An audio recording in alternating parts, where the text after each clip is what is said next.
क्या पाकिस्तान ने दुनिया को एक बड़ी जंग के दहाने से वापस खींच लिया? क्या जनरल आसिम मुनीर और डोनाल्ड ट्रंप के दरमियान एक अहम राब्ते ने मशरिक़ वुस्ता की सूरत हाल बदल दी? अगले 5 दिन दुनिया की नज़रें इस्लामाबाद पर जमी हुई हैं। एक तरफ इसराइल और ईरान के दरमियान कशीदगी ख़तरनाक हद तक बढ़ चुकी थी, दूसरी तरफ डोनाल्ड ट्रंप के मुमकिना हमलों की बाज़गश्त पूरी दुनिया को हिला रही थी।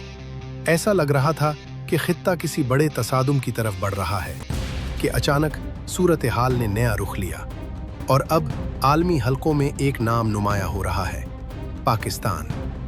बैनुल अक़वामी रिपोर्ट्स के मुताबिक पाकिस्तान ने खामोश सफारतकारी के जरिए तेहरान और वाशिंगटन के दरमियान राब्ते का एक अहम पुल बनाया। कहा जा रहा है कि फील्ड मार्शल आसिम मुनीर और वज़ीर आज़म शहबाज शरीफ की सिफारती कोशिशों ने हालात को वक्ती तौर पर ठंडा करने में अहम किरदार अदा किया और इसी पस मंज़र में 5 दिन की जंग बंदी की बात सामने आई। ट्रंप की जानिब से मुज़ाकरात को मुस्बत करार दिया जा रहा है, जबकि ईरान इंतहाई मोहतात अंदाज में सूरत हाल का जायज़ा ले रहा है। अब असल सवाल ये है, क्या ये सिर्फ चंद दिन की मोहलत है या किसी बड़े मुआहदे की बुनियाद? अगर ये कोशिश कामयाब हो गई तो आलमी सतह पर पाकिस्तान की अहमियत कई गुना बढ़ सकती है।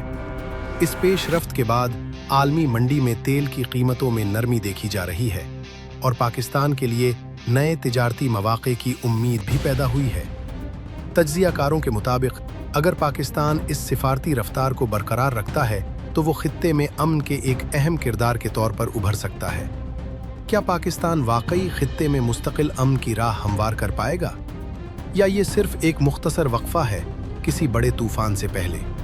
अपनी राय कमेंट्स में ज़रूर बताएं और वीडियो शेयर करें ताकि ज़्यादा से ज़्यादा लोग इस अहम पेशरफ्त से आगाह हो सकें।